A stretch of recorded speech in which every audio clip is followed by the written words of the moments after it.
क्या आपने कभी सोचा है कि अगर एक भूतिया हवेली का दरवाजा खुल जाए तो अंदर क्या होगा? एक ऐसी हवेली जिसके बारे में हर कोई कहता है कि वहां अजीब आवाजें आती हैं, छायाएं घूमती हैं और रात होते ही वहां अंधेरा और गहरा हो जाता है। इस गांव में एक पुरानी टूटी फूटी हवेली थी जिसके बारे में बच्चों से लेकर बूढ़ों तक हर किसी ने कुछ न कुछ अजीब सुना था।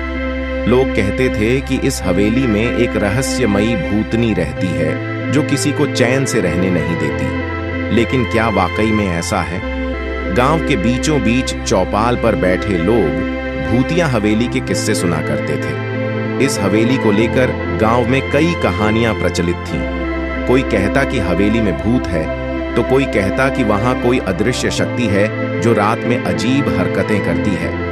लेकिन इन सब बातों में सबसे ज्यादा दिलचस्पी गांव के सबसे मस्त मौला इंसान रघु को थी।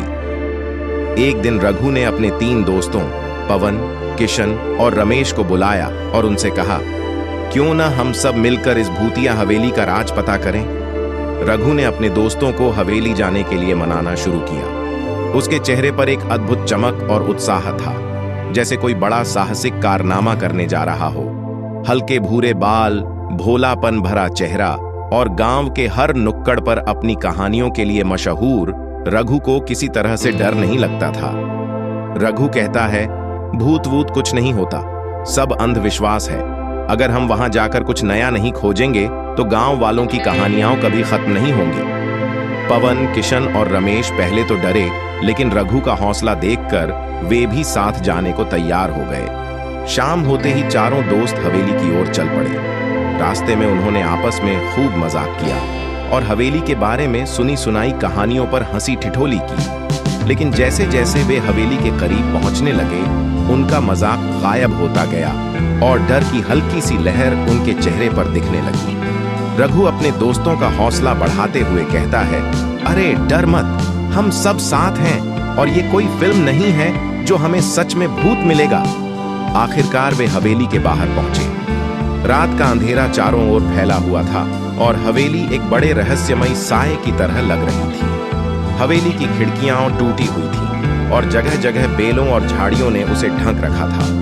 रघु हवेली के विशाल दरवाजे पर दस्तक देने के लिए आगे बढ़ता है। उसकी यह हरकत देखकर बाकी दोस्त पीछे हट जाते हैं और उसकी बहादुरी की प्रशंसा भी करते हैं, लेकिन खुद अंदर जाने में हिचकिचाते हैं। अरे यार, लगता है यहाँ सच में कुछ गड़बड़ है, किशन कहता है। रघु हंसते हुए जवाब देता है, किशन डरपोक मत बनो, आओ चलते हैं। चारों दोस्त दरवाजा खोलकर अंदर जाते हैं।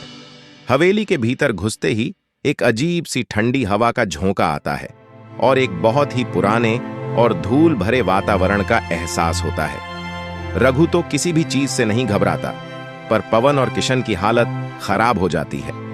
क्या यार, ये जगह तो सच में डरावनी लग रही है, रमेश धीरे से कहता है। चारों धीरे धीरे कदम बढ़ाते हैं और अचानक उन्हें किसी के फुसफुसाने की आवाज सुनाई देती है। तुम यहाँ क्या कर रहे हो?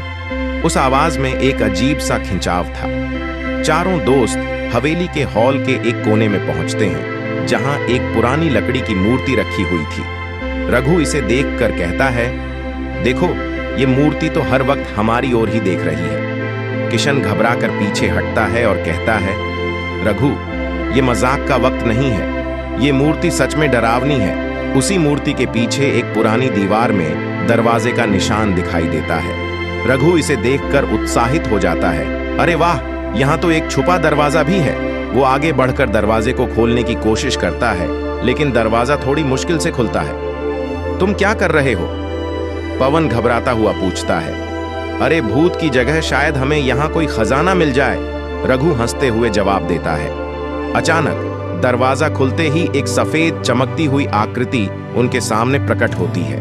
वह आकृति धीरे धीरे एक भूत का रूप धारण करती है और कहती है, तुम लोग यहाँ क्यों आए हो? रघु और उसके दोस्त सहम जाते हैं, लेकिन रघु अपनी बहादुरी नहीं छोड़ता और बोलता है, हम यहाँ बस इस जगह को देखने आए हैं, कुछ गलत नहीं किया हमने। भूत हंसते हुए कहता है, डरो मत, मैं सिर्फ यहाँ आने वालों से मजाक करता हूँ। भूत के इस रहस्योद्घाटन के बाद चारों दोस्त आश्चर्य में पड़ जाते हैं। भूत उन्हें बताता है कि वह यहाँ लोगों को डराने के लिए नहीं, बल्कि उनके साथ मजाक करने के लिए है, ताकि वे अपनी बोरिंग जिंदगी में थोड़ा मजा पा सकें। रघु और उसके दोस्त हंसते हुए उसे धन्यवाद देते हैं और कहते हैं, तुम तो हमें जीवन भर याद रहोगे। चारों दोस्त हवेली से बाहर आते हैं और गांव लौटकर वहां के लोगों को अपने इस रोमांचक अनुभव के बारे में सुनाते हैं। सब लोग हंसते हुए उनके साहस की तारीफ करते हैं और रघु की जिज्ञासा को सलाम करते हैं। इस तरह भूतिया हवेली की यह यात्रा हंसी मजाक और साहस का अनोखा अनुभव साबित होती है।